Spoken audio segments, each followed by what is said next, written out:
Today's episode is brought to you by Dr. Jeffrey Halstead, DMD. Dr. Jeffrey Halstead has been Canandaigua's hometown dentist for more than 35 years, offering routine dental care as well as cosmetic dentistry, implants, and dentures by their highly trained and experienced staff. Visit them online at canandaiguadentistry.com or find them on Facebook and Instagram.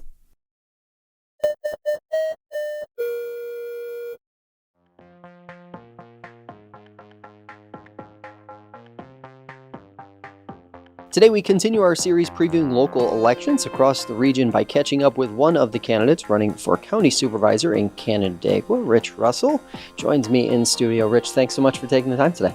Well, thanks for inviting me in. I'm glad to be here.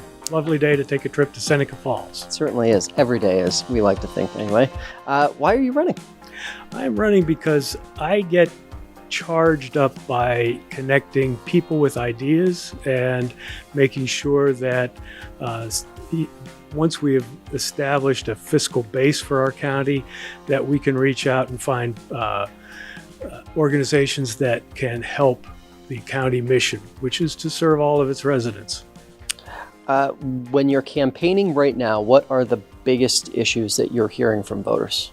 I hear, depending on who I'm talking to, I'll hear issues regarding services for seniors. I'll hear issues regarding how are we taking care of our climate, our lakes. Ontario County is home to, or at least attached to, 5 of the Finger Lakes, so that's a big issue for our county residents. And I would say the third thing is how are we going to get jobs? How do we keep manufacturing? How do we keep ag jobs? How do we keep service industry jobs in Ontario County? 3 very good segues into many of the things we're going to be talking about for the next 30 or so minutes. Economic development. What does successful economic development look like to you? In your vision, what does successful economic development look like? Successful economic development starts from the ground up, and that's having a workforce that's educated, flexible, and able to adapt to a changing economic environment. So for me, workforce development is the number one priority. Seeking out corporations or organizations that come into the county, that's more of an issue for our economic developers. But the big industries in our county that we need to be very focused on are healthcare. We're home to 3 hospitals. That's pretty amazing in rural New York. Agriculture. As in most of Western New York, agriculture is big, particularly the dairy industry and the grape and wine industry. And then finally, the service industry, hospitality and tourism. Now that the Finger Lakes are on a pathway to become a heritage site, we're going to be driving more tourism into the area. So I look for those 3 sectors as being leaders. And as we grow the ag business, as we grow services, and as we grow healthcare, we'll also increase our population. So, what role do you think a board of supervisors, as in Ontario County's case, should be playing in that? Obviously, like you said, IDA, economic development departments, more working in that day to day. But what role would you like to see a board of supervisors play in that? Because I would imagine they need to be part of that in some way, shape, or form. Very important part of it. Number one issue would be the tax base. Are we keeping our taxes in line, keeping them appropriately small enough in an economic environment where that's almost impossible to be able to attract business? Infrastructure. Board of Supervisors can be heavily involved in infrastructure, whether it's running sewer lines, running water lines, running fiber bands, supporting the outreach of broadband connectivity. Those are all areas that Ontario County Board of Supervisors takes an active step in. Plus the basic highway maintenance. You gotta have roads so people can get to work. Now, of course, infrastructure for city residents in Canandaigua has been a big issue since the flooding over the summer, obviously. How much of that has bubbled up to the county level that you've heard as far as the concerns are, and how do you think the county could help the city with some of those issues? Well, the county has put together an emergency management plan, but that's unfortunately after the event occurs. We can talk about that later. But where Ontario County could help up front is through the practices that our Cornell Cooperative Extension provides to farmers and the ag community. It can also be the Soil and Water Conservation District, helping keep more soil and water on the land and productive in agriculture uses. Those all happen outside the city. Inside the city, that's more of a city government issue. And as I was looking at the issue after the July 9th event, I had a chance to meet with Kevin Mulvaney from the Watershed Council. And in his interpretation, the most of the water that was dumped outside the city onto ag land or vacant land was pretty well soaked up. There are some catch ponds out there on Sucker Brook that did a respectable job of holding back water. Where the issue came is once the water got in the city and onto the impervious surfaces, that water flow more than doubled inside the city, which caused the big blowouts. So where Ontario County can help the city is with some more proper planning and trying to find spots in a limited area that can absorb that water before it spills over and tragically goes into people's basements and ruins thousands and thousands of dollars of hard-earned things that are in the basement. So it's an issue that the county can help on, mostly from the outside the city boundaries. Let's talk about that emergency management plan. Emergency management planning in general, especially given that we are seeing more quote unquote record weather events every summer, every winter. Mm-hmm. How important is that planning? And do you think there's going to have to frankly be more of that over the next 5 years as we see these incidents evolve and perhaps become more extreme over time? Yes, and in fact, the county is working right now to create a more robust plan to address the emergency services. They did a marvelous job on July 9th. The county administrator, the deputy county administrator, the emergency management folks, 911, sheriff's office, city manager, all grouped out at the town barns and starting at midnight, moving resources around to be able to help people. So the response, I'm very pleased with the response from the first. Where we can go from here, I think it really depends on some of the local fire departments, some of the local EMS providers. We're getting to a point now where finding volunteers for those folks are for those organizations very difficult. Ontario County government is working to try to shore up those resources, maybe by providing some tax incentives to help volunteer fire departments and EMS departments recruit members of their force. But it's an issue that not only Ontario County is facing, but every county in Western New York. Population's declining, the volunteer base is getting older, and how you incentivize people to show up. We may be heading down the road in a number of years into more of a county-wide response, much like Wayne County has right now. They've gone EMS county-wide response. We may be heading in that direction. And if that's the case, Ontario County will play the lead role. I was going to say, how much of that enters your mind, especially with, obviously EMS has gotten plenty of attention across the whole region, Yates County, Wayne County, several others too. But fire service seems to be in the same kind of situation, declining volunteer numbers. Paid departments are obviously very expensive. Paying firefighters is very expensive. That's not easy for a lot of rural communities to do. When you think about what fire service looks like in 10 or 15 years in Ontario County, what percentage of your brain is thinking this is probably going to be a county effort? In 10 to 15 years, I don't doubt that there will be a more robust county effort, especially in some of the very outlying communities where finding volunteers to staff equipment that may be outdated or living on the edge of being outdated because they can't get funding to buy equipment. There's no doubt in my mind that there will be a more coordinated response. Now, do I see Ontario County taking over the function? Maybe not so much, but I do see local communities starting to pay drivers, to pay firefighters. Geneva has a paid driving pool.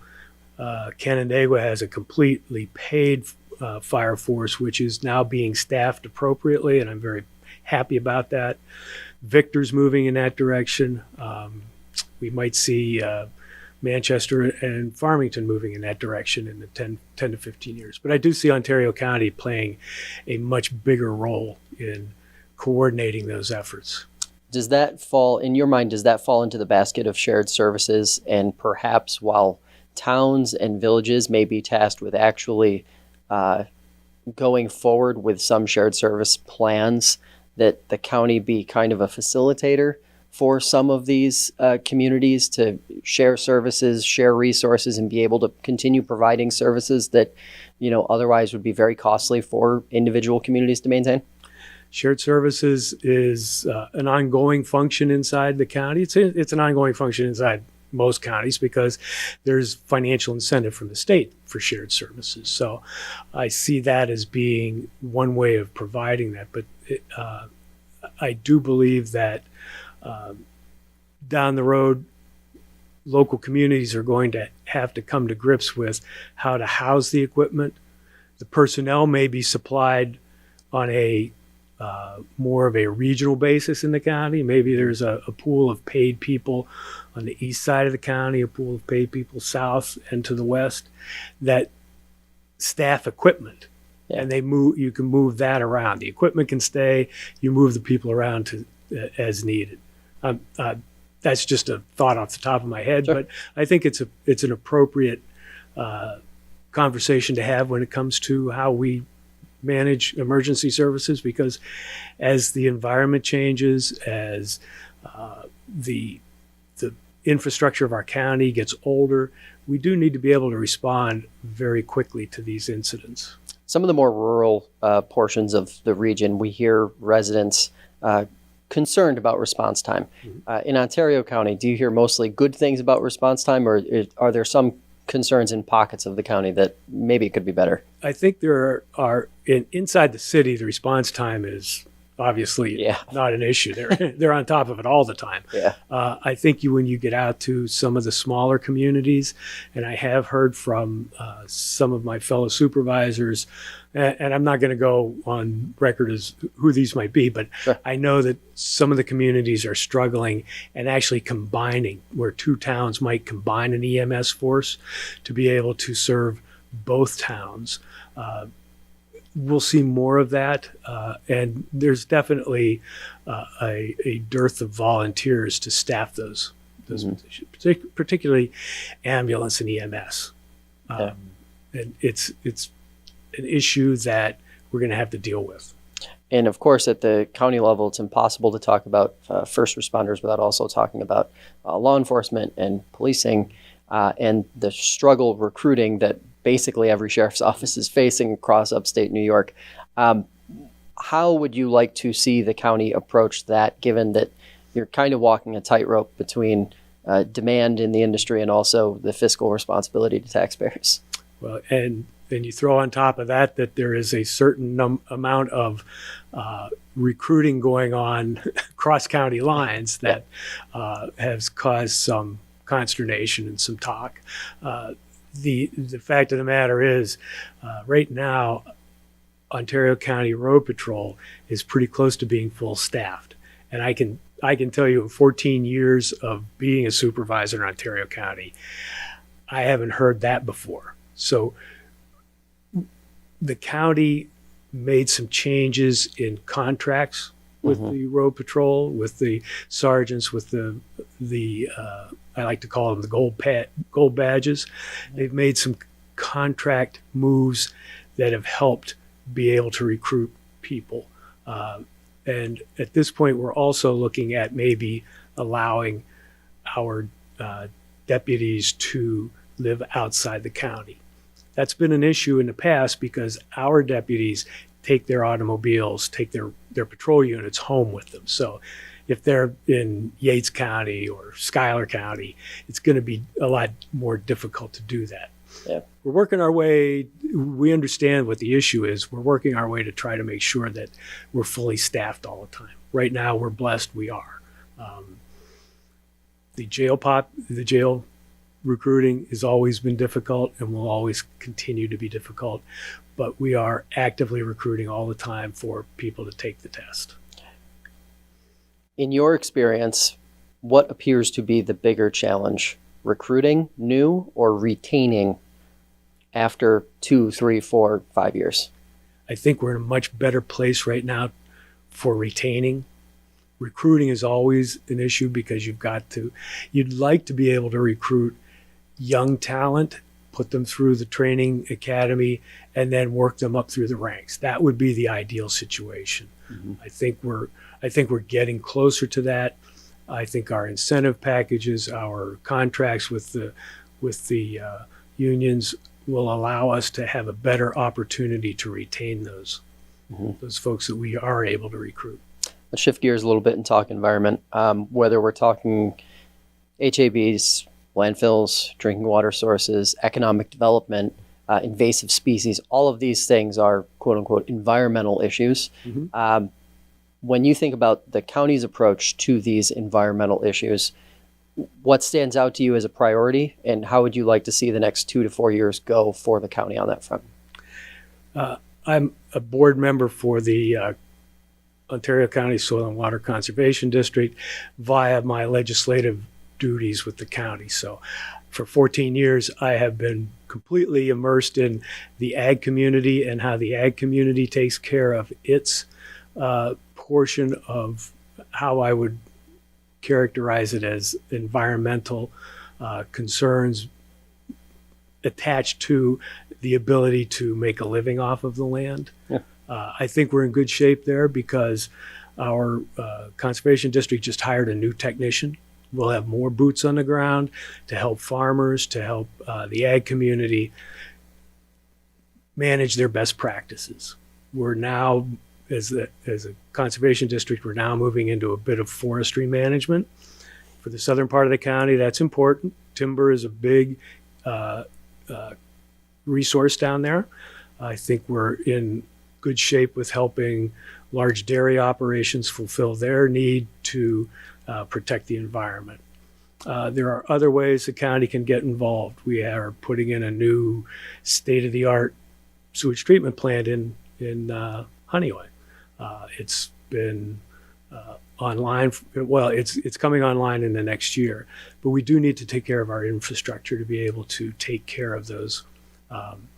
The HAB issues, I know that Canandaigua got hit late this year with them. Honeyway has always had an issue, and the county does have a weed harvesting program, which helps, but it's a heavily populated lake it's a very shallow lake too, so that does cause some issues. Seneca has some issues, and being able to address them is a county, I'm going to say it's a county priority in terms of having our partner agencies do some of the work, which would be Cornell Cooperative Extension. There's the Finger Lakes Institute over at Hobart. We're big supporters of that, obviously big supporters of the Conservation District, and we just increased their funding for this year because we understand the need. Climate resilient farming is going to be the watchword in the next 10 to 15 years. Interesting. How much of this advocacy that really is happening, what the board is doing, involves going to the state and saying, hey, we need more funding, we need more energy from our state partners to be able to really have an effect on some of these issues, especially when we're talking about Canandaigua Lake, which, for many of the reasons you just pointed out, appears to be going the wrong direction in terms of HAB frequency and things like that. Advocacy from the county level would look more like the New York State Association of Counties, NISAC. They're going to be our voice in Albany for those programs. The Conservation District has its own voice in Albany, and they advocate directly to the Ag and Markets Group, which controls the DEC as well as most of what the funding that comes to the Conservation District. Those are advocacy channels that Ontario County actively maintains. To some extent, Finger Lakes Community College can play a role because they have, through their advocacy groups, whether it's the trustee board or whether it's through the president's board, have the ability to advocate SUNY for programs that will help put conservation on the ground, whether it's the horticulture program at the college, or the viticulture program. These are all programs that help retain the ability to keep the nutrients where they need to be, which is on the land and not in the water. Right. Let's shift gears and talk a little bit about housing, whether we're talking about median housing stock, whether we're talking about senior housing availability, whether we're talking about rent prices. These are all three issues that the county, through its own efforts, have identified as major issues for it moving forward. What would you like to see the county act on or not act on in the future, given that we had the survey completed and now finalized, 141 pages, a lot to digest in there. What are the priorities to you? Priorities for me, and this is not a problem that's associated with Ontario County solely. When COVID hit and the amount of money that got put into the economy came on board, housing prices, housing stock went through the roof, and builders were obviously building to what people wanted, which were more expensive homes. Now we're stuck with an issue that we have housing construction going on all the time. Town of Canandaigua, town of Farmington, Victor. These are growing areas. And in fact, Ontario County is a growing area. Yeah. Problem is, they're in the price range that most people can't afford, particularly in the service industry, the ag industry, and the healthcare industry. So what Ontario County can do to help local municipalities, because zoning laws, land use laws are all locally driven. Ontario County can't go to, let's say, the town of Bloomfield and say, hey, we're going to put in a 150 unit housing development for working families so that they can access jobs closer to your market. Ontario County has no ability to do that. If Bloomfield were to say, hey, to the county, hey, we want to be able to put 150 unit development together that serves not only seniors, but working couples that need to have affordable housing so they can get to their jobs, Ontario County would be able to say, okay, maybe we can help by getting a block grant for developers to be able to use to put in infrastructure, or the town of Bloomfield to be able to put in infrastructure. And I'm just using the town of Bloomfield as a marker for a town that I know right now is looking for a water line to be able to support increased population growth and increased development, commercial and as well as manufacturing development. What Ontario County can do is apply for those block grants and then make those block grants available to local communities to build more affordable housing, because that's really the crux of the matter. When you talk about housing and young families, we've seen some data in the last couple months that really kind of paints a not a great picture for the region as a whole. 40% expected growth in the population 65 plus across the region, declining 7 to 14% declines in population under 65. When you think about that from an operational standpoint, what concerns you most for a county like Ontario? Well, we're probably the fastest growing county in terms of senior population because of the beauty of the place, because of the nature of people from Metro New York wanting to move out, and they have the resources once they sell their house to buy a place here.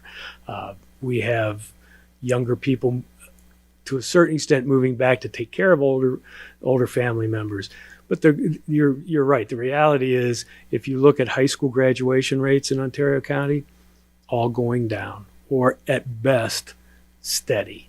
That may turn around a little bit as Micron moves into the area, as more high-tech manufacturing moves into the area.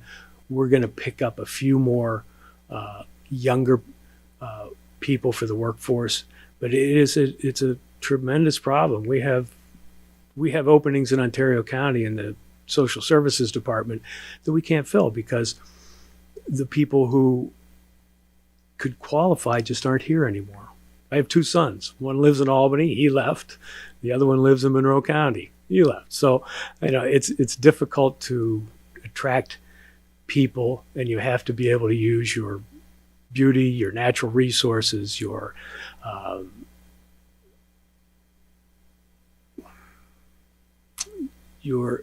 advantage to be able to attract people in. And if I had the answer, Ontario County would be full right now. So I guess just to push back on that a little bit, I suppose I live in Monroe County, and we hear constantly people moving into the Victor, Farmington, Canandaigua area, young people included. Is there not something, and like you said, the actual total county population trend, I think Ontario and Tompkins are two of the only in the state that are actually increasing. Mm-hmm. Is there not something good happening there in Ontario County? Like, something must be going right, right?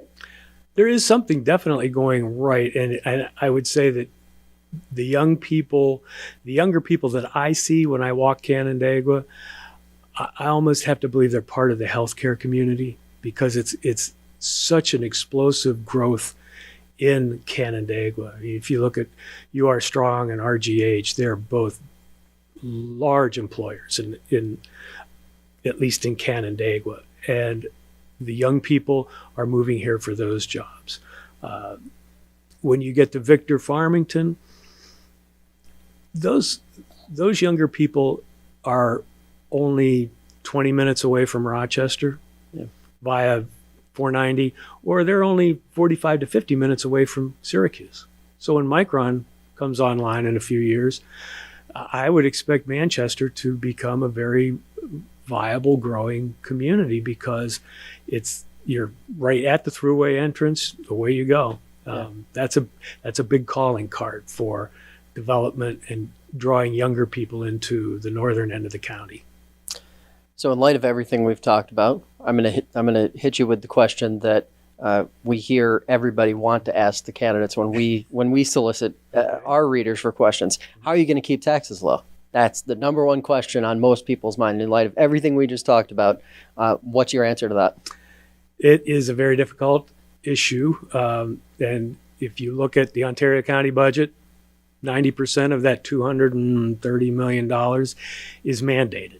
Now, that doesn't mean that the federal government and the state government are mandating these programs and then just walking away from them. They do provide a significant amount of funding, but we as a county have to provide the services that those programs require. We have 10%. We have about 10% to work with, and that covers road patrol. It covers a number of different things. So, how we keep our taxes in line? In the past, the landfill has provided a certain buffer, because we were able to write a contract with Casella that allowed the county to reap a financial reward from having a landfill in the county. That's going to be going away. So now we have to look at issues outside of the landfill to be able to keep our tax base low.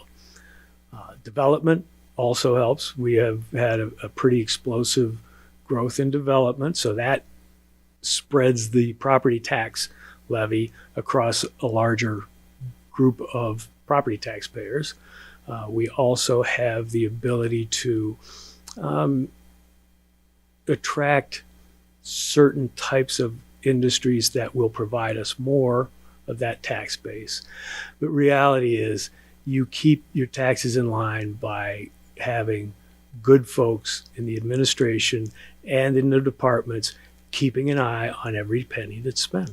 If you keep an eye on the money you spend, you're not chasing the money that's going out the door in a fashion that is not helpful to the taxpayer or the residents. Rich, where can folks learn more about your campaign? Pardon? Where can folks learn more about your campaign? What's the best way to get in touch with you if someone has a question? I have a palm card that I pass out from door to door, and I'm doing a mailing. But really, the best way to get a hold of me is pick up the phone and call me, or send me a text and send me an email. And I do keep a very strong record of the people who reach out to me and want to know about what services are available. Appreciate the time. Thanks so much for taking it today. Thank you so much. Appreciate it. That'll do it for this edition of FLX Today. If you'd like to hear more conversations like this one, check out the show on your favorite podcast platform or subscribe to the FingerLakes1.com YouTube channel. Have a great day, and we will see you next time.